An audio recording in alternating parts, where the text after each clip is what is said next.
रंगीत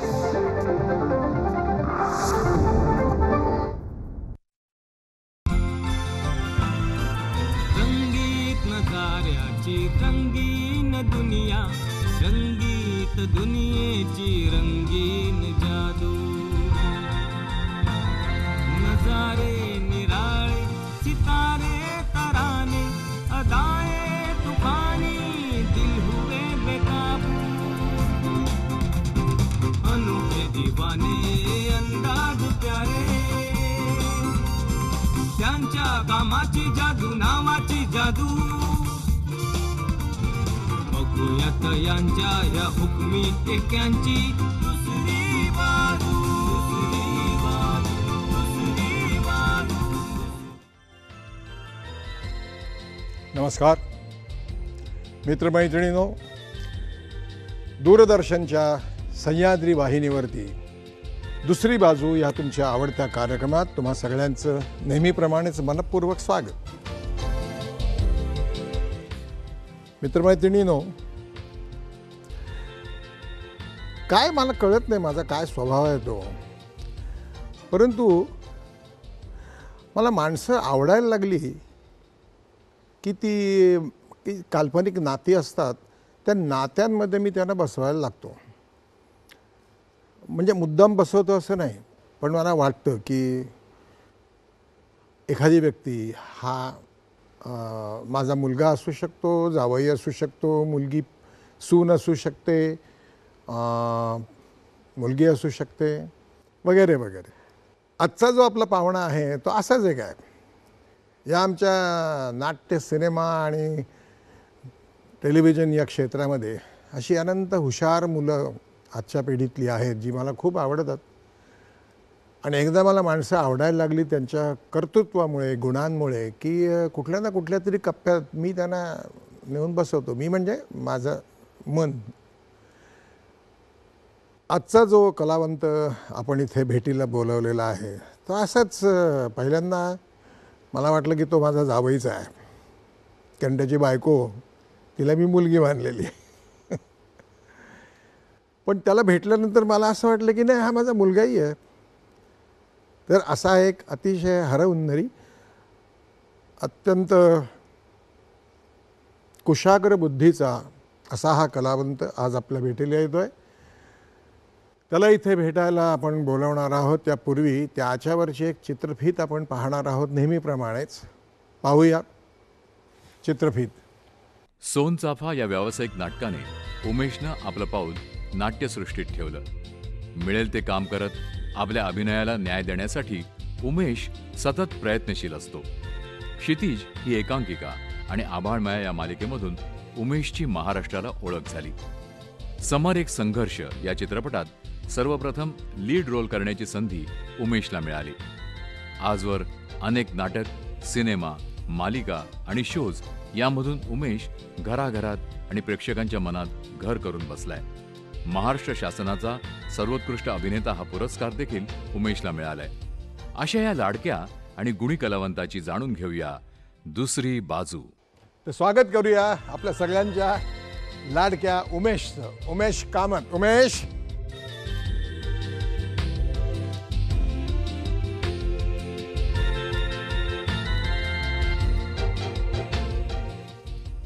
इथे बसायचं.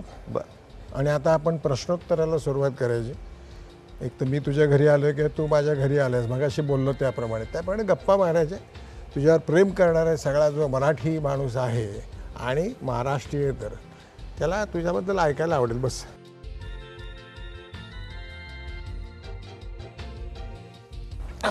सुरू करूया. येस.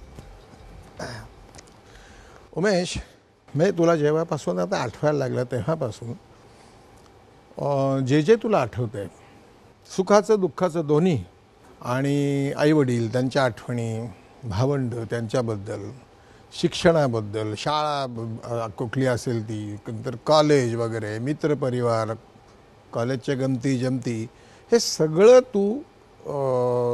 तुला पाहिजे तेवढा वेळ घेऊन सांगत राहा. तसा मी मिडल क्लास फॅमिलीतला.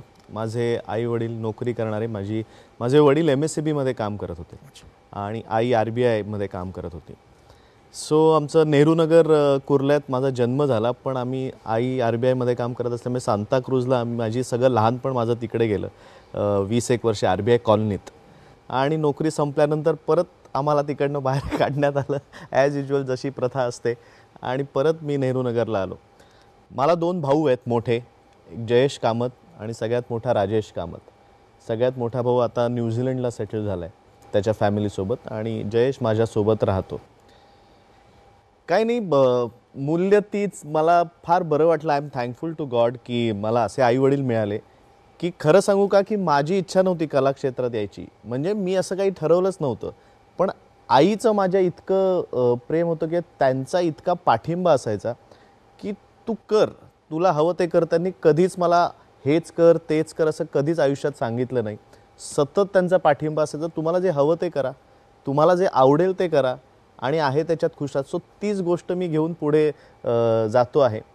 त्यामुळे फॅमिली व्हॅल्यूज खूप आहेत. माणसं जपायला आवडतात, माणसांची काळजी घ्यायला आवडते.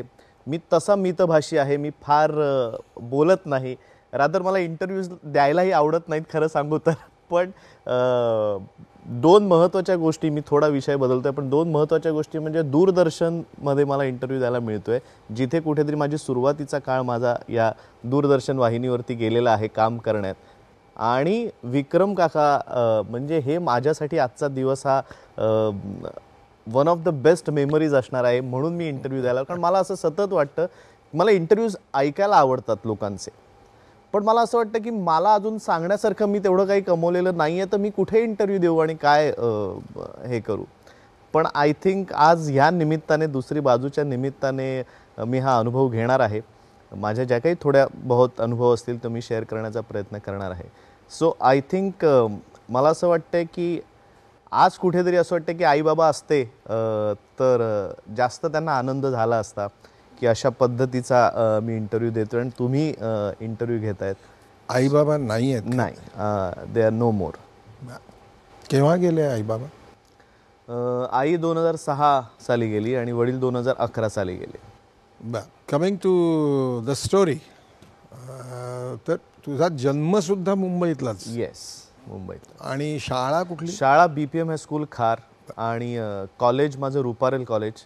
मी TY पर्यंत रुपारेल कॉलेज केलं, कॉमर्स मी घेतलं होतं. आणि MCOM मी पोद्दार कॉलेजमधनं केलं. अच्छा. सो आय थिंक हे माझं शालेय आणि कॉलेजचं हे. अर्थात कॉलेजसुद्धा पुन्हा तेच आईवडिलांचं पाठिंबा होता की तुला जे हवं ते कर, तुला ज्याच्यात इंटरेस्ट वाटेल त्याच्यात कर. आणि मी कॉमर्स यासाठी निवडलं कारण सायन्सला खूप अभ्यास असतो आणि आर्ट्स वगैरे भाषा वगैरे मला तिथे जमेल असं मला वाटलं नव्हतं. पण त्यामुळे त्यातल्या, आणि गणित मला वाटतं मी एन्जॉय करायचो. सो आय थिंक कॉमर्स आणि कमी अभ्यास आणि बाकीच्या ॲक्टिव्हिटीज करायला मिळतील ह्याचा आनंद, यासाठी कॉमर्स हे उत्तम म्हणून निवडलेलं कॉमर्स. बाकीच्या ॲक्टिव्हिटीज म्हणजे उदाहरणार्थ?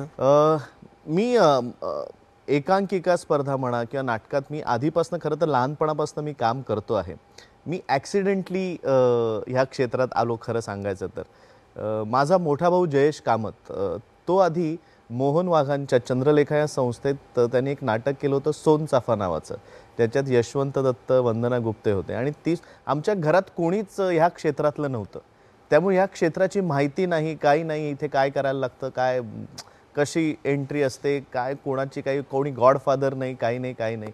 एक पेपरात ॲड आली होती की मोहन काकांनी ती ॲड टाकली होती की मुलगा हवाय लहान रोलसाठी. आणि मग ऑडिशन झालं, एक 50-100 मुलं आली, त्याच्यात माझा भाऊ सिलेक्ट झाला पहिल्या 3 आणि मग शेवटी फायनली त्यांनी फायनल झाला आणि त्यांनी प्रयोग केले आणि त्यांनी 250 प्रयोग केले त्या नाटकाचे, जयेशनी. आणि माझा भाऊ काम करतोय म्हणून मी आपलं कधीही जाऊन नाटकाला बसायचं, बॅकस्टेजला फिरायचं, असं तसं माझं काहीच कळत नाही. मी 5वीत होतो तेव्हा. आणि त्या काळात साधारण असं झालं की उंची वाढली त्याची, कारण ते 250 प्रयोग एक 1.5-2 वर्ष नाटक चाललं होतं ते. आणि उंची वाढली तर अशा प्रेक्षकांकडनं कंप्लेंट झालं, कारण ते आजोबा आणि नातवाचं असं ते नाटक होतं. सो की ह्याची उंची मोठी, हा मोठा वाटतोय मुलगा, अशी एक चर्चा, जयेश मोठा वाटतोय, कारण 2 वर्ष झाले त्यामुळे त्याची उंची पटापटा वाढली. मग असंच मी शिवाजी मंदिर, मला आठवते शिवाजी मंदिरला मी बॅकस्टेजला फिरत होतो आणि मोहन काकांनी असं मला बघितलं आणि म्हणाले, काय रे भावाचं काम करशील का? आणि मला काहीही कळलं ना, मी हो म्हटलं. मी का हो म्हटलं, काय कुठून माझ्यात तेव्हा हिंमत आली किंवा काय, मला बरं काय करायचं हेही मला काही माहिती नव्हतं. ते म्हणाले ओके. आणि मग आईला सांगितलं की आता हे पुढचे प्रयोग हा करेल. तर आई पण ब्लँक होती की हे असं कसं, पण त्यांचा पाठिंबा होता. मग मध्ये दिलीप कोल्हटकरांनी ते नाटक बसवलं होतं. सो त्यांनी आपण एक काम करूया, म्हणजे ह्या पर्वाची सुरुवात झालेली आहे ह्याबद्दल ऐकायला मलाही खूप आवडेल आणि सगळ्यांनाच आवडेल. पण त्यापूर्वी आपण एक छोटीशी विश्रांती घेतो. मित्रांनो, कुठेही जाऊ नका. खूप मजेशीर एंट्री झालेली आहे उमेशची या आमच्या मनोरंजनाच्या क्षेत्रामध्ये आणि मोहन वाघांसारख्या माणसाच्या कंपनीमध्ये, चंद्रलेखेमध्ये. तर खूप इंटरेस्टिंग असणार. कुठेही जाऊ नका, बघत राहा. एक छोटीशी विश्रांती घेऊन आम्ही परत येतो. कुठेही जाऊ नका, बघत राहा. एका छान माणसाबरोबर, आपण तरुण माणसाबरोबर गप्पा गोष्टी करतो.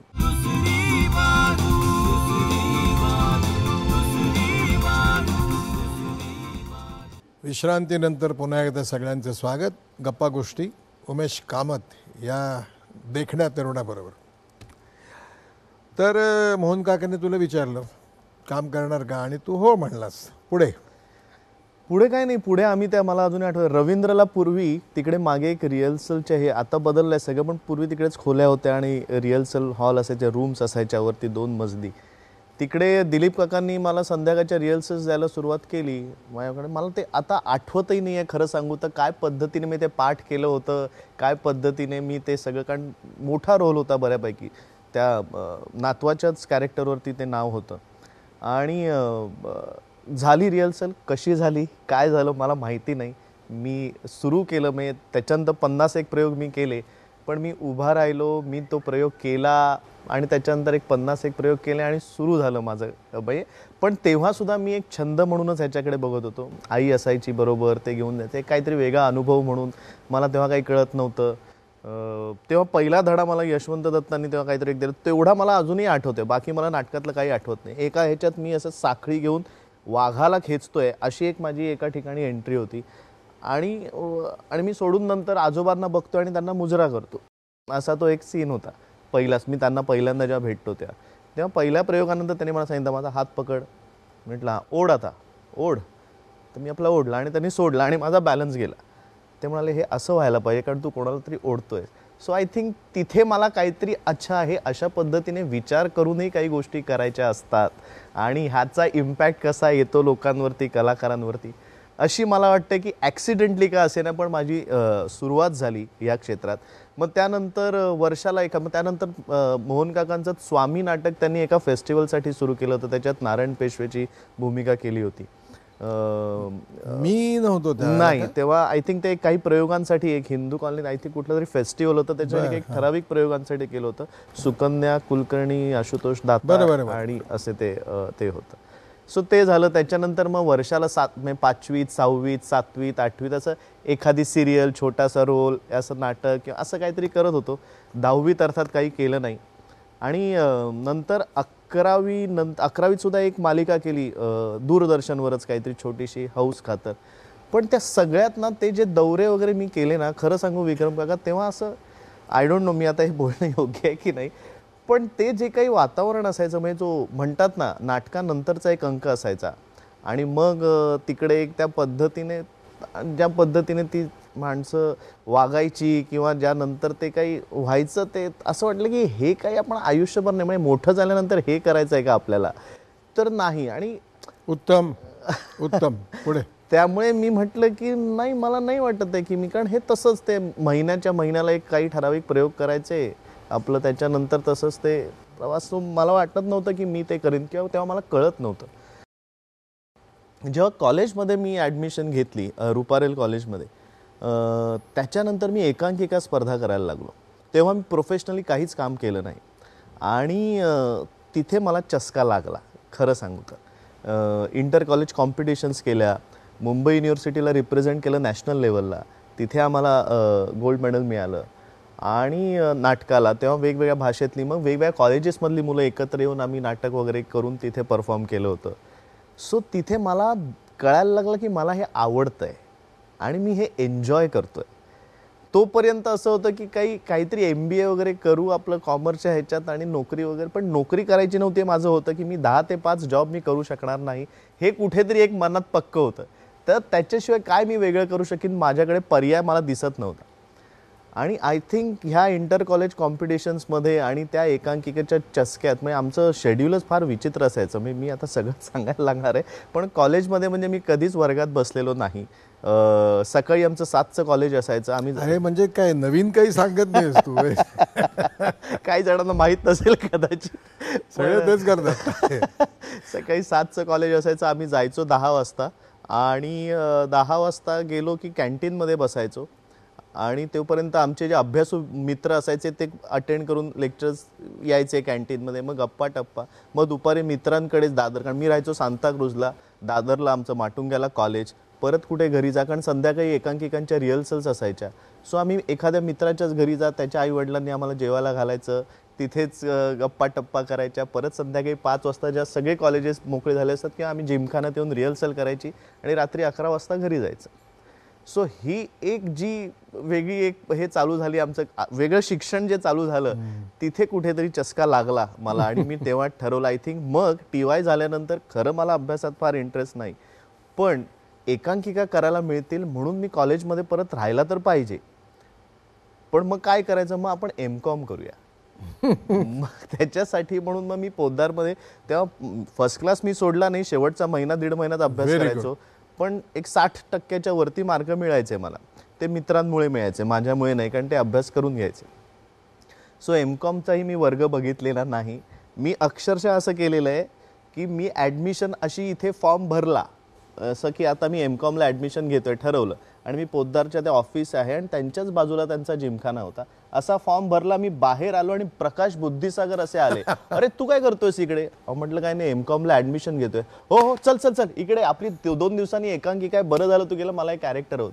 आणि मी तिकडनं बाहेर पडून जिमखान्यात जो शिरलो, एकांकिकाची रिहर्सल चालू झाली. 2 दिवसांनी अर्थ निरर्थ म्हणून नावाची एक एकांकिका होती, ती आम्ही युथ फेस्टिवलला परफॉर्म केली, त्याला बक्षीस मिळालं. आणि मग त्याच्यानंतर तिथेच तो प्रवास चालू झाला, तो मग मालिका आणि मग ते चालूच झालं. तुझ्या ह्या प्रवासामध्ये जे जे तुझ्या आसपास तुला भेटत आले, त्यांच्यापैकी काही जणांचे बाईट्स आता आपण बघणार आहोत. काय म्हणतात बघूया.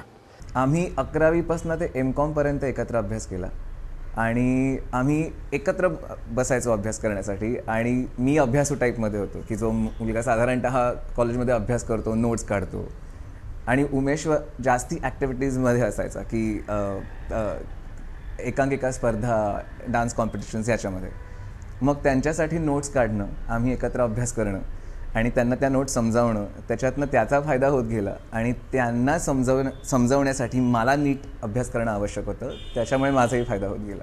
उमेश एक अत्यंत उत्तम अभिनेता आहे, तो अतिशय हार्डवर्किंग आहे. एखादं काम करण्याआधी तो समजून घेतो, पण त्याला हवं तसे रोल अजून मिळायला हवेत असं मला वाटतं की उमेशच्या योग्यतेचे रोल त्याला जेवढे हवेत तेवढे मिळाले नाही आहेत. त्याच्या अभिनयाचा कस लागेल, त्याची क्षमता पूर्णपणे बाहेर पडेल असे रोल्स त्याला मिळावेत आणि त्याच्याकडनं अजून उत्तम काम हवं, ही शुभेच्छा. प्रियाचं ॲक्च्युली लग्न झालं आणि मला उमेश म्हणजे माझ्या नंडेचा नवरापेक्षा मला एक मित्र मिळाला.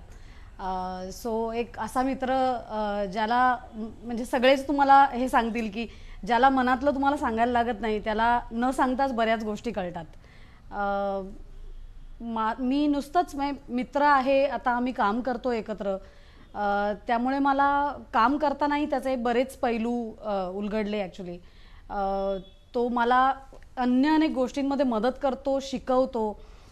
So actually you can say that in some ways he is a friend, philosopher, guide बऱ्याच बाबतीत. उमेश मी त्याच्याबरोबर आता काम करते, त्यामुळे अतिशय हक्काने हे सांगू शकते की आजच्या काळात म्हणजे नुसतंच नट म्हणून नाही, पण एक असा माणूस as a person, somebody who is extremely dedicated, extremely focused, त्याच्याकडनं जे एक्सपेक्ट केलं जातं त्याच्यापेक्षा 1000% जास्त देणारा त्या कामाला, असा हा नट आहे, असा हा माणूस आहे. त्याच्या कामाला, त्याच्या रिलेशनशिप्सना तो he gives the best that he has. So I just feel that the best should come back to him. So these are my wishes to him. फारच छान बोलली ती. मधोमधून आपण तुझ्या मित्रमैत्रिणींच्या या बाईट्स अशा बघणार आहोत आपण. तुला बेस्ट ॲक्टर पुरस्कार पहिल्यांदा कुठे मिळाला आणि पूर्ण ऐक, तो मिळाल्यानंतर जो एक कॉन्फिडन्स तयार झालेला होता त्यातून आणखीन काय काय करावं असं वाटायला लागलं? पहिला माझा बेस्ट ॲक्टर हा पुरस्कार खरं तर शाळेत मला मिळाला होता 7वीत. तेव्हा परत शाळेला आमच्याकडे कल्चर नव्हतं एकांकिका वगैरे करण्याचं.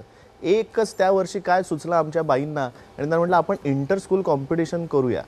आणि त्या एकांकिकेत आम्ही केलं, ते इंटर स्कूल कॉम्पिटिशन झाली, त्याच्यात मला बेस्ट ॲक्टरचं अवॉर्ड मिळालं. आणि मी नशिबाने त्यावेळेला तिथे नव्हतोच हजर, कारण काय असं मिळेल असं अपेक्षाच नव्हती. मी काहीतरी वेगळीकडेच होतो. माझ्या मित्रांनी फोन केला, अरे तुला बक्षीस मिळालं. म्हटलं अरे असं असतं का, मला माहिती नाही. तर ते होतं, पण ते माझ्या अजून लक्षात आहे. मग तो लहानपणी सगळ्या वर्गात वगैरे फिरून, कोणी सांगितलं नव्हतं पण तरी मिळालं होतं म्हणून आपल्या बाई प्रत्येक वर्गात जाऊन दाखव मला हे मिळालं, कारण असं काही नाही. आणि तेव्हा अक्कल नव्हतीच म्हणा की ते काय, तो टाइमपासच होता. पण कॉलेजमध्ये असताना युथ फेस्टिवलला मला पहिल्यांदा जेव्हा थोडंसं माझ्यामध्ये जेव्हा चस्का लागला होता, तेव्हा कुठेतरी एक ते जे स्पिरिट असतं त्या ह्याच्यात मला रुपारेल कॉलेजची मी एकांकिका केली होती, and they lived happily ever after. So त्याच्यासाठी मला आय थिंक मी पाहिलेली आहे ही. हां, आय थिंक. सो त्याच्यासाठी मला पहिल्यांदा बेस्ट ॲक्टरचा अवॉर्ड मिळाला आणि तेव्हा मला प्रचंड आनंद झाला होता की बापरे, असंही म्हणजे तोपर्यंत मला माझ्यात हे गुण आहेत हेच माहिती नव्हतं की मी ॲक्टरही होऊ शकतो, प्रोफेशनली म्हणा किंवा खरंच ॲक्टर म्हणून एक माझ्याकडे मला लोक बघू शकतील ह्याची मला तोपर्यंत ना मजा मस्ती आवड एवढंच होतं ते. मग सिरियसली घेण्याचं हे चालू झालं की नाही, आपण ॲक्टिंग हे प्रोफेशन म्हणून सुद्धा सिरियसली विचार करू शकतो. आणि तेव्हा मी एमकॉमला ॲडमिशन घेतली आणि मग लगेच आणि त्याही एकांकिकेसाठी मला बेस्ट ॲक्टर अवॉर्ड मिळाला. जे आम्ही अक्षरशः मी त्या दिवशी ॲडमिशन घेतली, मी रिहर्सल केली, एक दिवस अजून एक त्याच्यात दुसऱ्या दिवशी परफॉर्मन्स होता आमचा. सो आम्ही मला आठवत आहे की आम्ही ती जी मी ॲडमिशन घेऊन गेलो त्या दिवशी संध्याकाळपर्यंत केलं, दुसऱ्या दिवशी दिवसभर आणि रात्र पाठच होत नव्हतं कारण भरपूर बोलायचं वगैरे होतं त्या ह्याच्यात. तर ते रात्रभर आम्ही पाठ करत होतो आणि दुसऱ्या दिवशी जाऊन आम्ही ते परफॉर्म केलं आणि त्या एकांकिकेलाही पहिलं बक्षीस मिळालं, मला बेस्ट ॲक्टरचं अवॉर्ड मिळालं. आणि तिथे कॉन्फिडन्स आला खरं सांगायचं तर की नाही, मला वाटतं मी ह्याच्यात काहीतरी करू शकेन आणि मी एन्जॉय करतोय हे काम करणं. सो मग आय थिंक त्यानंतर मग अजून एक आम्ही एकांकिका केली पोद्दारमधनंच, क्षितिज नावाची, आय थिंक मृगजळ या आभाळ माया. आणि मग तिथे आय थिंक विनय काकाची, हा करेक्ट, तिथे विनय काकांनीच डिरेक्ट केली होती ना तेव्हा. आय थिंक मंदार करायला लागला होता, मंदार देवस्थळी. हा, सो चैत्राली गुप्ते आत्ताची जी माझ्याबरोबर तेव्हा त्या एकांकिकेत होती, सो तिचं आधी कास्टिंग झालं होतं. आणि मग तिने सुचवलं की अरे बंटीसाठी तुम्ही बघताय तर उमेशचा का नाही विचार करत. मग मला ऑडिशनला बोलवण्यात आलं. त्याच्यातही गंमत आहे ती, मंदार देवस्थळी आणि संगीता राव तेव्हा ते डिरेक्ट करत होते सिरियल. ते विनय काकांचं झालं होतं पण ते काम करत होते आणि त्यांनी मला ऑडिशनला बोलवलं. आणि सिरियलची ऑडिशन वगैरे माहीतच नाही प्रकार अशा पद्धतीने ते काय. आणि मी सगळ्यात वाईट ऑडिशन दिली होती, म्हणजे मला काही वाक्य म्हणता आली नव्हती. मी फक्त कॅमेरासमोर उभा राहिलो होतो आणि मी काय जे काय एक 8-10 ओळी त्यांनी दिल्या होत्या त्या मी आपलं करत ततपप्प करत काय, म्हणजे मी बोललो तर 4 वाक्य बोललो, 1 वाक्य विसरलो, मग परत ते वाक्य रिपीट केलं. तर म्हटलं आता काय मला हे मिळत नाही, काम गेलं माझं. पण मंदारला का तेव्हा वाटलं मला माहिती नाही, ते मला नंतरही सांगतात. संगीता जी होती त्याची असिस्टंट, ती म्हणते ह्याला का विचार करतोय घ्यायचं, पण मला नाही, ह्याला आपण घ्यायचं. आणि वाईट ऑडिशन झाली असताना सुद्धा मला त्यांनी सिलेक्ट केलं आणि त्यानंतर मग मालिकांचा प्रवास सुरू झाला. आता तुझ्या बाबतीत झालं, मंदारनी केलं म्हणून मंदार छान आहे वगैरे मी म्हणणार नाही, पण मंदारमध्ये असा एक गुण आहे की तो ओळखतो बरं का, कारण मंदारकडे मी काम केलेलं. एनिवे, पुन्हा एकदा आपण एक छोटीशी विश्रांती घेऊया मित्रांनो, मैत्रिणींनो. पुन्हा एकदा एक छोटीशी विश्रांती, लगेच परत येतो. कुठेही जाऊ नका, बघत राहा दुसरी बाजू, फक्त सह्याद्री वाहिनीवर.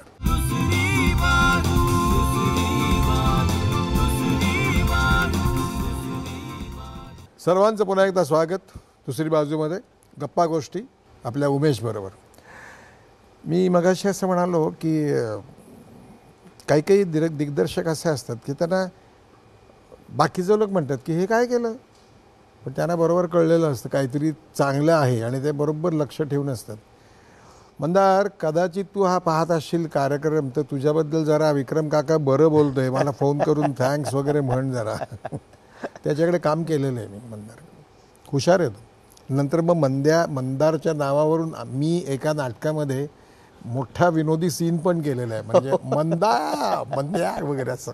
एनिवे, माझ्या मुलीची तुझी भेट, माझी मुलगी म्हणजे माझी मानसकन्या, ती खरी इतकी गोड पोरगी, ती माझ्या नातीचं काम करत होती, मी आणि सुहास जोशी. आनंदी आनंद सिनेमा. आणि ते इतकं गोड काम करत होतं ते पोर, म्हणजे मला असं समजवावं लागलं नाही की ही माझी नात आहे म्हणून, पण नातच्या ऐवजी मी तिला मुलगी आहे. आणि मग तिचं लग्न ठरल्यानंतर बापाच्या डोळ्यात जसं ते येतं नाही की अरे, तसं मला क्षणभर असं वाटलं की गोड पोरगी येत आहे. आणि मग कळलं जेव्हा तुझ्याबरोबर आहे तेव्हा तूही मला आवडायचास.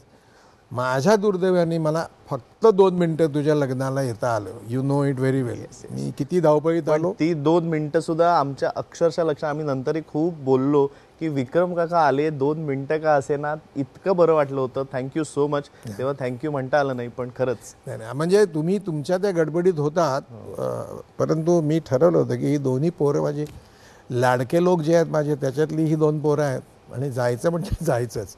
एनिवे, कमिंग टू तुझी आणि तिची भेट कशी झाली रे? आभाळमायाच मालिका, आय थिंक. हां, आभाळमाया अर्थात पर्व 2 चालू झालं होतं, परत एकदा थांबून ते परत चालू झाली होती मालिका. तेव्हा ती आणि आम्ही एकत्र एका सेटवर भेटलो. त्याच्या आधी आम्ही भेट नावाचा एक सिनेमा केला होता, पण माझी त्याच्यात अगदी छोटीशीच भूमिका होती, एक 2-4 सीनची. पिक्चर करायचा काहीतरी एक वेगळं म्हणून चंद्रकांत कुलकर्णी बरोबर काम करायला तो एक चांगला आहे चंदू. त्यामुळे एक अनुभव घ्यायचा म्हणून. आणि तिचा पण त्याच्यात, पण आमचं समोरासमोर एकत्र काम नाही झालं त्या सिनेमात. पण आभाळमायाच्या सेटवरती आम्ही पहिल्यांदा एकमेकांसमोर आलो, 1-2 सीन आम्ही एकत्र केले. आणि मी परत तसाच लाजवून, मी काही स्वतःहून जाऊन बोलणार नाही, काही नाही. आणि आय थिंक हे नंतर मला कळतंय की ती म्हणे माझी फॅन वगैरे होती, सो तिच्याचकडनं ती बिचारी आपली बोलायला यायची, हे ते तेवढ्यात बोलायचो. मी नंबरही, मला खरंच माझ्या मनात इच्छा असायची की अरे वाढायला पाहिजे कॉन्टॅक्ट किंवा नंबर, पण त्यात तसं काही डोक्यात नव्हतं. मग त्या सेटवरती आमचा एक नंबर एक्सचेंज झाला. त्याच्यानंतर काही दिवस काही कॉन्टॅक्ट नव्हता, मग कधीतरी मेसेज, कधीतरी फोन.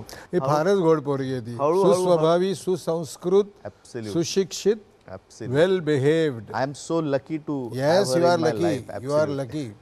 सो फार कमी वेळेला अशी खूप छान व्यक्तिमत्व पाहायला, अनुभवायला मिळतात.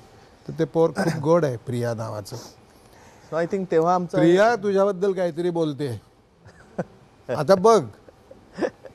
उमेशला मी आता लग्न झालंय म्हणून नवरा म्हणायचं आणि आमचं नातं आहे म्हणून मी त्याला नवरा म्हणते, पण तो माझा नवरा नाही आहे. तो खूप खूप काही जास्त आहे. त्यापेक्षा नवरा आणि बायको ह्यापेक्षा खूप वेगळं नातं आहे आमच्यामध्ये. माझ्यासाठी इतका चांगला मित्र मला आजपर्यंत कधीही मिळाला नव्हता, ज्याच्याशी मी प्रत्येक गोष्ट माझ्या मनातली बोलू शकेन.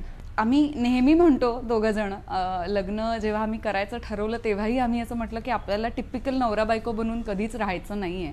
आणि कदाचित तेच आम्ही दोघंजण फॉलो करतोय की माझ्यासाठी आज 12 वर्ष आम्ही एकत्र आहोत. आमच्या लग्नाला 5 वर्ष झाली, 6वं वर्ष चालू आहे.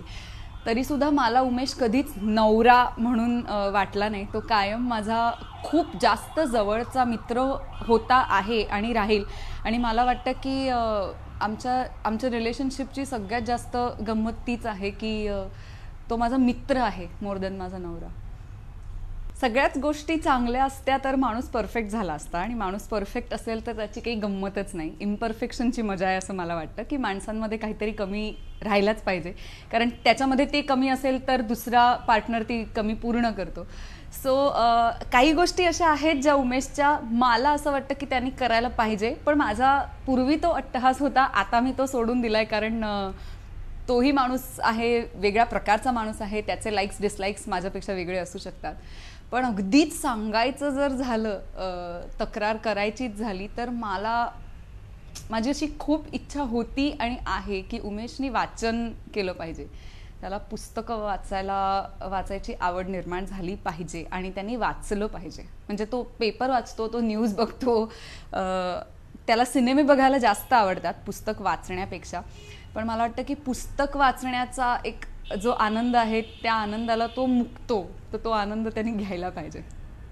उमेशला शुभेच्छा अशा आहेत की त्याला हवं तसं, त्याच्या मनासारखं त्याचं आयुष्य घडू देत. फक्त कामच नाही, तो व्यक्ती म्हणून सुद्धा जसं त्याला हवंय तसं होऊ देत. आणि त्याच्या करिअरमध्ये सुद्धा ज्या गोष्टी त्याची करायची इच्छा आहे ते सगळं त्याच्या मनासारखं घडू देत. That's it. गुड.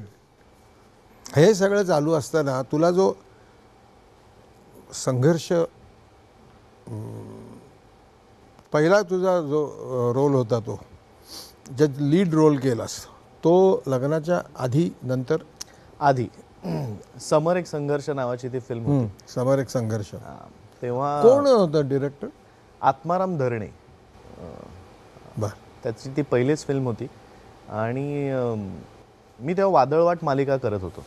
आणि वादळवाट मालिका करताना अरुण नलावडे माझ्यासोबत होते आणि त्यांनी मला सांगितलं की मी एका सिनेमासाठी तुझं नाव सुचवलं आहे, सो तो मुलगा येऊन भेटेल, तू त्याला भेट, पण तो रोल चांगला आहे, तू करावास असं मला वाटतंय. मी म्हटलं बरं, भेटतो मी. त्या आत्माराम धरणेचा मला फोन आला, मी दादरला भेटलो आणि त्यांनी मला जी गोष्ट सांगितली ती मी शांतपणे ऐकली. आणि ती गोष्ट होती एका पोलिओ झालेल्या मुलाची.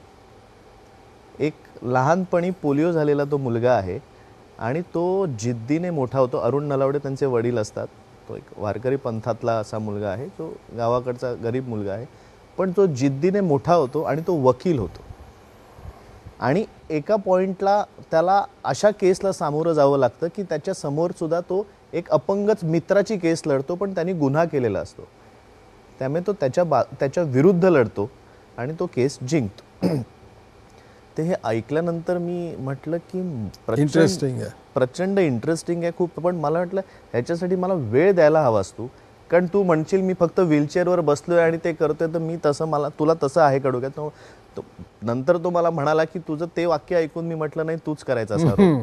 सो त्यानंतर आम्ही जवळजवळ महिनाभर प्रॅक्टिस केली. अच्छा. मी अपंग मुलांच्या शाळेत जाऊन त्यांना भेटलो आणि मी त्यांना सांगितलं मला फक्त बॉडी लँग्वेज नाही तर मला त्यांचं मानसिक काय त्यांचं म्हणणं असतं किंवा काय त्यांचं फील करत असतात ते हेही जाणून घ्यायचं आहे. सो पहिलं मी ते घेतलं. त्यांनी एकच सांगितलं, मी त्या मुलांना भेटलो त्यांना हे, तर ते म्हणाले की आम्हाला ना सिम्पथी नको आहे, एवढंच आहे आम्हाला, त्याचं वाईट वाटतं, ठीक आहे आम्ही हे असे आहोत, पण आम्हाला एक चान्स हवा असतो फक्त, आम्हाला बाकी काही नाही, आणि मला सिम्पथीनी चान्स नको असतो. सो मी म्हटलं ओके, ही लाईन अप्रतिम आहे. आणि त्यानंतर मी म्हटलं आता आपण बॉडी लँग्वेजवर काम करूया, तू काय पद्धतीचे शॉर्ट्स घेणार किंवा काय हे घेणार आहेस. मग त्यानंतर मी ते कॅलिपर आणि हे घालून आम्ही प्रॉपर रिहर्सल केली. मी रांगणार कसा तो मुलगा, तो चालेल कसा आणि तो ट्रायसिकलवर कसा फिरेल. मला अजूनही आठवते, आम्ही वरळीला एक गंमत म्हणून म्हटलं आपण ते करूया. पहिले आम्ही 15 दिवस आम्ही रिहर्सल वगैरे केली आणि माझ्याबरोबर दीपक जाधव नावाचा मुलगा होता. तर त्याची खूप मला मदत झाली, कारण तो स्वतः माझ्याबरोबर पूर्ण प्रोसेसमध्ये होता. बॉडी लँग्वेज कशी असेल, काय पद्धतीने ते चालतील, काय कुठे जोर जातो बॉडीवरती वगैरे. आणि मग पहिलं ते झाल्यानंतर आम्ही म्हटलं आता बाहेर रस्त्यावरचे पण शॉट्स आहेत, तर ते ट्रायसिकलवरती तो फिरणार आहे, सो आपण तेही करूया. त्याची स्वतःची ट्रायसिकल होती, पण रस्त्यावरती या दिवसा ढवळ्या फिरणं आपल्या मुंबईत कठीण, म्हणून आम्ही रात्री 12 वाजता वरळी सीफेसला प्रॅक्टिस करायचो. ती ट्रायसिकल घेऊन काय पद्धतीने तो चालेल, काय चालवेल, कसा थांबवेल, ती कंट्रोल कशी करायची ट्रॅफिकमधनं त्यातल्या त्यात गाडी. आणि एकदा मला ती गंमत आठवते, त्यांनी स्वतःहून हे म्हटलं की आपण एक काम करूया का, माझा एक मित्र आहे जो मराठी नाही आहे, तोही ह्याच व्याधीने ग्रासलेला आहे, आपण त्याला भेटूया आणि तू सांगू नकोस तू कोण आहेस आणि आपण कशासाठी काय करतो आहोत ते, आणि त्याच्याकडनं आपल्याला ती त्याची ट्रायसिकल पण मिळवायची आहे, पण तू जे कॅलिपरवर चालतोयस ना तसं आहे. म्हटलं ओके गुड. आम्ही वरळीला त्याच्या मित्राच्या घरी गेलो, त्याने त्याला बोलवून घेतलं होतं की इथे तू थांब. आणि मी काही अंतरावर थांबलो आणि मी नंतर त्या ह्याच्यात तसा त्याला भेटायला गेलो. त्याने मला भेटलं, त्याने बघितलं माझ्याकडे, त्यालाही हेच जाणवलं की हा असाच अजून एक ह्याचा मित्र आहे. आणि तिथे कुठेतरी आम्हाला कॉन्फिडन्स आला की ओके, ह्यानी ओळखलेलं नाहीये मी नॉर्मल मुलगा आहे. Good good. So I think हे अनुभव एक एक घेत त्याची मजा घेत मला फार ती प्रोसेस मी एन्जॉय केली. तो पहिलाच माझा सिनेमा होता लीड रोल करण्याचा. सो आय थिंक ती प्रोसेस फारच मस्त आणि अविस्मरणीय होती माझ्यासाठी. अल पचिनो वाचलायस का तू? वाचला नाहीये पण मला जरूर वाच. सेंट ऑफ अ वुमन, त्याच्यामध्ये त्यांनी जे आंधळा उभा केला त्याच्यासाठी वाच. त्याच्यानंतर आपल्याकडे नसीरनी आंधळ्याचं खूप चांगलं काम केलं, स्पर्श खूप चांगलं काम केलं.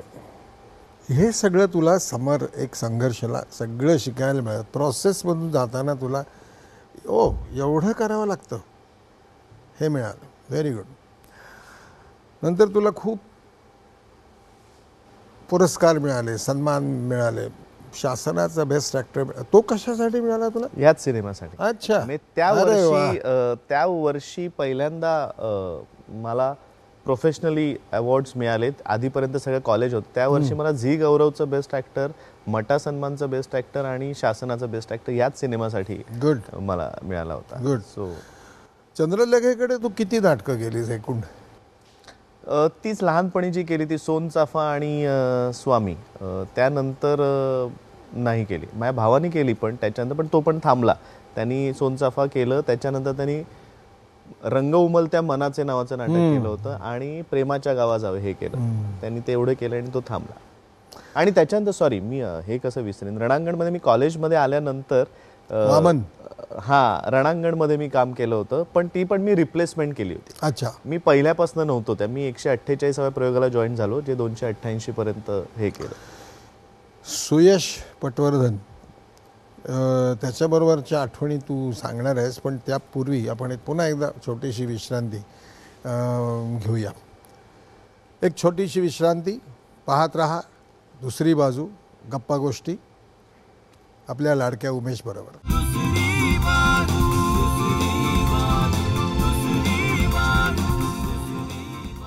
सर्वांचं पुन्हा एकदा मनपूर्वक स्वागत. दुसरी बाजूमध्ये आपण गप्पा मारतो उमेश कामत या बुद्धिमान तरुणाबरोबर. सुयश पटवर्धनच्या काय आठवणी सांगशील तू? कशामुळेच तुला सुयशच्या आठवणीमध्ये रमावंसं वाटतं, किंवा काय त्याच्याकडून तुला मिळालं, काय शिकता आलं? मी जे मगाशी म्हटलं, माझ्या कॉलेजच्या दिवसांमधलं माझं सगळं लक्ष एकांकिकांमध्ये असायचं आणि अभ्यासावरती नाही, पण तरीसुद्धा मी फर्स्ट क्लास सोडला नाही. त्याचं सगळं श्रेय या माणसाला जातं, या मुलाला जातो. कारण जे आम्ही एक तर हर्षद जोशी नावाचा एक मित्र, दोघेही दादरला राहायचे. सो जेवण सगळं आमच्या पोटाचं पण ह्यांनीच बघितलं सगळं त्या दिवसातलं, 5 वर्षातलं जवळजवळ. 11वीला हा मला भेटला आणि हा TY मध्ये युनिव्हर्सिटीत 8वा आला होता. कॉलेजमधनं पहिला आला होता. तो तितका हुशार मुलगा आहे, पण तो हुशार म्हणजे किडा असा नाही, अभ्यासू हुशारच आहे तो. त्याला काही कोणाचाच काही इलाज नाही. त्यामुळे तो काय करायचा की तो जे मी म्हटलं ना, आम्ही 10 वाजता यायचो, तो लेक्चर्स अटेंड करून, किंवा तो पण कधी कधी 10लाच यायचा, पण तो स्वतःसाठी नोट्स काढायचा. आणि त्याला हे माहिती होतं की ह्यांना उपयोगी पडणार आहेत, कारण मला ते काय तिथे शिकवतात त्याच्यापेक्षा ह्यांना उपयोगी पडण्यासाठी तो नोट्स काढायचा. आणि तो म्हणतो मी तुमच्यासाठी नोट्स काढतोय, त्याचा मलाही फायदा होतोय, कारण माझाही अभ्यास होतोय त्या निमित्ताने. आणि अक्षरशः आम्ही ब्लाइंड फेथ त्याच्यावरती ठेवायचो. आम्ही 3-4 मित्र बसायचो. तो सरळ सांगायचा, हे ऑप्शनला टाकायचं, ह्याच्यावर अभ्यास करायचाच नाही, हे एवढंच करायचं, कारण आपल्याकडे आता वेळच नाही, आपल्याकडे तेवढाच वेळ अभ्यास करायला. सो आम्ही त्याच्यावर पूर्ण विश्वास ठेवून अभ्यास करायचो. तो सांगेल त्या नोट्सवरती काम करायचो. पण तेव्हा आमची मैत्री जास्त खुलत गेली. म्हणजे तो मदत करायचा म्हणजे, पण त्यालाही आवडायचं आम्ही नाटकात एकांकिकांमध्ये काम करायचं. बरं, तो त्याही दृष्टीने त्याला सगळ्यातलं सगळं कळतं, अशातला मुलगा. आम्ही त्याची खूप मस्करी करतो, खूप मजा करतो, पण त्याला खरंच कळत असेल. खरंच कळतं. त्याचा एक वेगळा छान विचार आहे. सो तो आम्हाला त्याच्याकडनंही सांगत असतो की हे मला वाटतंय चुकीचं आहे, हे बरोबर आहे. सो आमचं ते गिव्ह अँड टेक छान होतं आणि ती मैत्री अजूनही टिकून आहे. कधी कधी खूप बरं वाटतं की खूप नसले जरी, आणि खूप नसतातच, पण आणि ते कमी असतात, पण ते सख्खे मित्र असतात. अगदी खरं. खूप बरं वाटतं की कोणाला तरी सख्खा मित्र आहे बुवा. तसं आहे सुयश आणि तुझं. दूरदर्शनला इथे तू 3-4 वर्ष पडघम केलंस आणि अँकरिंग पण केलंस. Can you describe what is the difference between the performance and the performance of an अँकर? अरे बाप रे, हे मला तुमच्या समोर सांगावं लागतं ह्याच्यासारखं काय नाही. अरे बाप रे. तू सांग. नाही, तुम्ही आधी सांगा. मला असं वाटतं की when you are anchoring, never act, don't act. आणि when you are acting actually, त्याला don't act to act, you act to believe. एवढाच फरक आहे. Correct correct. ह्या पुढे मी काय सांगू खरंच. पण तुला इथला जो काही अनुभव आला, त्यामुळे जो काही फायदा झाला तो काय झाला? म्हणजे कॉन्फिडन्स लेवल ही अशी अशी अशी अशी अशी वाढत जाते. तुझ्या बाजूनी बघितलं, तुझ्या व्ह्यू पॉईंटनी मी सांगतोय, ती अशी अशी अशी अशी वाढत जाते. कधी अशी जाते का? जाते कधी कधी, काही घटना घडतात. मग परत ती वर जाताना असं काही झालं आहे का? खूपच झालं. म्हणून मी म्हटलं, मी आल्यानंतर मला महत्त्वाचं एक कारण सांगितलं, दूरदर्शन. मी जसं सुरुवातीला म्हटलं, मी एका मिडल क्लास फॅमिलीतनं आलेलो आहे, ज्याचं कुठेही फिल्म इंडस्ट्रीशी किंवा नाटकाशी काहीही बॅकग्राऊंड नाही. आत्ता जेव्हा मी विचार करतो मागे वळून, तेव्हा मला असं वाटतं की तेव्हाची जी एक थिंकिंग पॅटर्न होता की महिन्याला पैसे कमवायचे, एक ठराविक काही नोकरीला जसे पैसे मिळतात तसे ते एक पैसे कमवायचे. हे असल्यामुळे कुठेतरी मला असं वाटतं त्या काळात जेव्हा मला डिसिजन घ्यायचा होता की मी हे करिअर करणार आहे की नाही, करिअर करायचं आहे की नाही, मला आवडतं तर आहे, पण पुढे काय वाढून ठेवलं, कसं काय, आपल्याला ह्याच्यात कोण लोक ओळखत नाहीत, काही माहीत नाही. सो आय थिंक त्यावेळेला दूरदर्शनचा माझा सगळ्यात मोठा, दोन्ही बाजूनी, म्हणजे हा डिसिजन घेण्यासाठी दूरदर्शनचा फार मोठा सहभाग आहे माझ्या आयुष्यात. कारण त्या काळात मी जेव्हा सह्याद्री वाहिनीवरती पडघम नावाची अँकर करत होतो, ती जवळजवळ मी 4-1 वर्ष करत होतो. आणि तोच काळ होता जिथे मी डिसिजन घ्यायचा होता मला की मला हे करिअर करायचं. आणि तिथे कुठेतरी पीस ऑफ माइंड जे लागतं की बाबा मला महिन्याला काही पैसे मिळत आहेत आणि जे हक्काचे आणि जे ठरलेले आहेत ते पैसे मला वेळच्या वेळी मिळत आहेत, जेणेकरून आपण एक कॉन्फिडन्स की बाबा घरी मी कधीच, म्हणजे रादर मी लहानपणापासून वडिलांनी कधी हे केलं नाही, पण कधीच मी पैसे घेऊन त्यांच्याकडनं कधी काही केलेलं नाही. मी माझी आयुष्यातली पहिली बाईक घेतली ते सुद्धा लोन काढून स्वतःच्या पैशावरती, आणि नंतर असं कुठून कुठून जे काही हॉबी म्हणून पैसे कमवत होतो त्यांनी ते मी भरत होतो लोनचे पैसे. सो ते एक सेल्फ हे होतं पहिल्यापासून की जे काही कॉलेज नंतर करीन ते कुठेतरी, मग अशा वेळेला त्या पैशांचं खूप महत्त्व होतं माझ्यासाठी. नाहीतर मी कदाचित हे क्षेत्र सोडलंही असतं आणि मी काहीतरी वेगळीकडेच बघत असतो. पण मला जे आवडतंय आणि मला पैसेही मिळत आहेत महिन्याच्या महिन्याला, एक ठराविक पैसे, सो मी त्या दृष्टीने विचार करायला लागलो. आणि दूरदर्शनमध्ये असताना त्याच काळात मला त्यांनी एक धक्का सुद्धा दिला. मला तो आत्ता शेअर करायचा की नाही मला माहिती नाही. अरे कर, पण राईट. सो एक धक्का मिळाला आणि जिथे म्हणतात ना पायाखालची जमीन सरकते, आणि तो एक अनुभव असतो, ह्या क्षेत्रात हेही होऊ शकतं. म्हणजे पडघम चालू होतं माझी, ही जे आठवड्यात एकदा यायचं. I am insisting, there are your followers who are watching this program. They also must know की काय काय होऊ शकतं. कंटिन्यू. सो ती मालिका चालू होती आणि बाहेर छोटी मोठी कामं किंवा स्ट्रगल असं चालू होतं. पडघम हे करत होतो. आधी त्याच्या आधी मी कवितेचा वगैरे वेगवेगळ्या केल्या, पण त्या ठराविक काळापुरत्या होत्या, त्या संपायच्या. त्यांनी एक कॉन्फिडन्स, लोकांना भेटणं झालं, कॅमेरा सेटअप काय पद्धतीने शूटिंग होतं हे प्रकार मला दूरदर्शनमध्ये खरं तर कळायला लागले. 3 कॅमेरा सेटअप काय पद्धतीने शूट होतो, स्टुडिओज असतात कशा पद्धतीने होतं. आणि मग नंतर पडघम करताना मी हळूहळू सेटल होत होतो, कॉन्फिडन्स बिल्टअप होत होता हळूहळू, आणि बऱ्यापैकी त्याचे शोज झाले. तेव्हा मुकेश शर्मा आपले दूरदर्शनचे सर्वेसर्वा होते, डिरेक्टर होते. सो त्यांनी तेव्हा नवीन नवीन सह्याद्रीच्या वाहिन्या, मालिका आणि हे नवीन रूप बदलायचं आणि हे सगळं चालू होतं. त्याच्यात ती मालिका चालू झाली होती, ज्याच्यात खरं तर आम्ही दूरदर्शनमधल्या पडद्याच्या मागे काय गोष्टी घडतात ते आम्ही सांगायचो.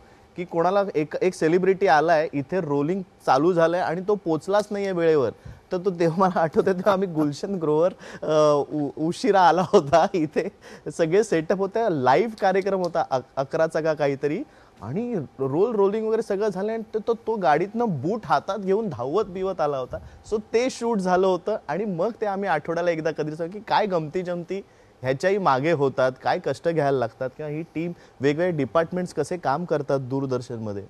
सो ते होतं, आणि त्यामुळे कुठेतरी समाधान मिळत होतं, एक कॉन्फिडन्स येत होता हे. आणि एका दिवशी आमचे एक ते जे प्रोड्युसर होते त्यांनी मला फोन करून सांगितलं की आता तू नाही करायचंयस पुढच्या वेळेपासून काम. आमच्या डिरेक्टरने सांगितलं की बस. तर मी म्हटलं बरं, ओके. अचानक मला कळलं त्यांना का तसं वाटलं, काय काय त्यांचा राग होता का काय मला माहिती नाही, पण मी म्हटलं ओके. आणि तेव्हा माझ्याकडे फक्त पडघम ही एकमेव कार्यक्रम माझ्याकडे होता. सो मी ब्लँक झालो. मी म्हटलं आता आपल्याकडे काहीच नाही आहे, आपल्याला स्ट्रगल कसं काय तेव्हा काहीच माहीत नव्हतं. आणि मी एक आठवडा तो कार्यक्रम केला नाही, दुसरा कोणीतरी वेगळ्या अँकरनी केला. आणि मग मी ह्याच सुयश ह्या मित्राकडे आलो. म्हटलं अरे माझ्याकडे काहीच काम नाही आहे, आणि मी हे करिअर म्हणून बघत होतो, पण मला आता काहीच दिसत नाही आहे पुढे. आता तुम्हाला नाही, हे क्षेत्र असं आपल्याला माहिती आहे, आपण एक काम करूया, आपण इन्शुरन्स एजंटचं वगैरे काहीतरी एक तू परीक्षा दे आणि आपण ते करायला लागूया, कारण तुझे काहीतरी स्टेबल इन्कम पाहिजे बाबा, नाहीतर कसं काय होणार घरच्यांचं आणि सगळ्यांचं हे. बरं, असं काही आईवडिलांकडनं प्रेशर होतं असं नाही की बाबा तू कमवलेच पाहिजेस, पण तरी माझं असं वाटत होतं. सो तेव्हा पहिल्यांदा आयुष्यात मला वाटलं की काम नाही. तोपर्यंत कॉलेज होतं, आणि कॉलेजनंतर मी हे लगेच कामं करायला लागलो होतं, तर काही ना काहीतरी मिळत होतं मला. मग मी खरंच इन्शुरन्सची परीक्षा द्यायच्यासाठी वगैरे तयार झालो होतो, ते सगळं झालं होतं. आणि मला मुकेश शर्मांचा फोन आला एक दिवशी. मी घरी दुपारी बसलो होतो की काय बाबा काय प्रॉब्लेम आहे, का नाही करत आहेस तू. तर मी म्हटलं अहो तुमच्याचकडनं मला निरोप आला, तू नको करूस म्हणून. तुम्हाला कोणी सांगितलं तुला, ये ताबडतोब निघून. आणि मी तेव्हा दूरदर्शनमध्ये आलो आणि आय वॉज झॅप्ड. आणि त्या माणसाने जी हे केलं, मी तर माणूस म्हणजे मी अजूनही ते विसरू शकत नाही. ते मला की असं मी काहीच नाही सांगितलंय.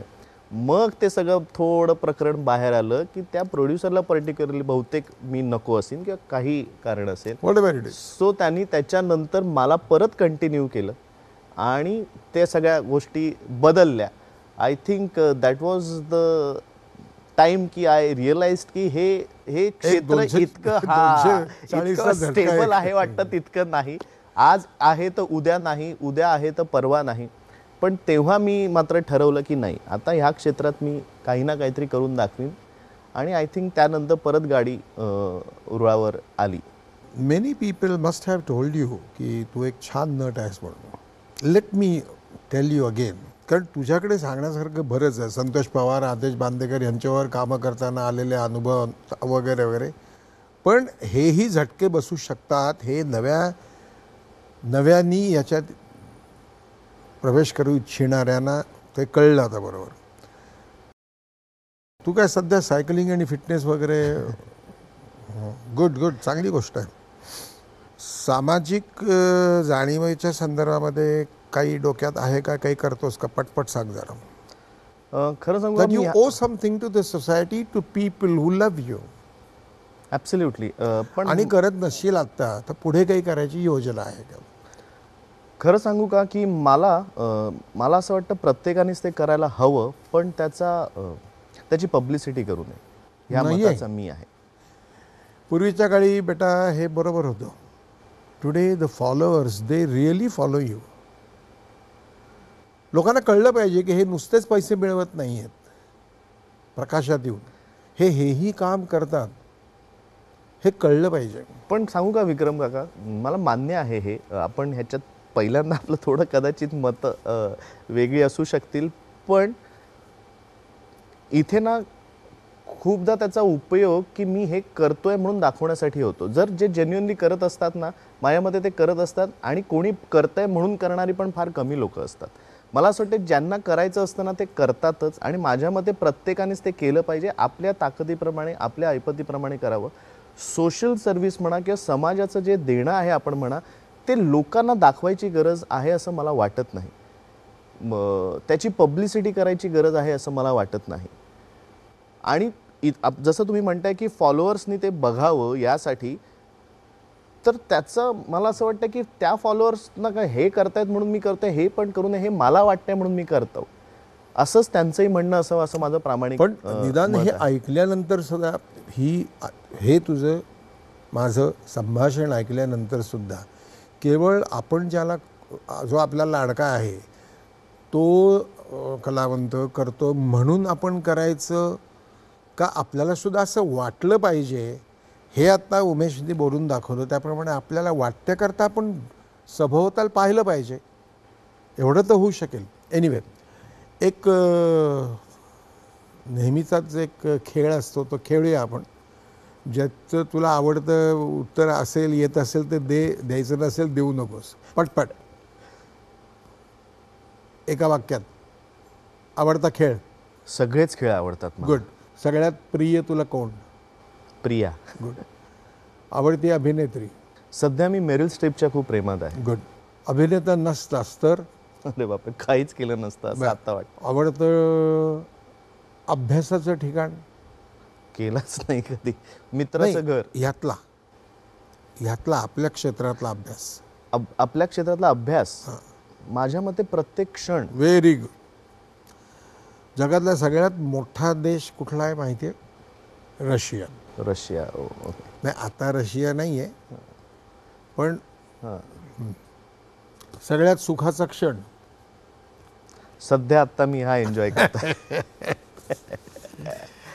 एनिवे, हे आपला आजचा इंटरव्ह्यू छान झालेला आहे असं मला वाटतंय. तुला काय वाटतं आहे ते तू इथे लिहायचंच याच्यामध्ये आणि मगच आमच्या सेटवरून जायचं, तोपर्यंत जायचं नाही, अलाउड नाही आहे. इथे काय आहे उमेश, आम्ही इथे आमच्याकडे जे पाहुणे बोलवतो त्यांना आम्ही सांगतो की तुम्हाला काय वाटतं ते सांगा म्हणून. तर तू आता इथे लिहायचंच तुला काय वाटलं या कार्यक्रमाबद्दल आणि मग तुझा फोटो आम्ही इथे लावू.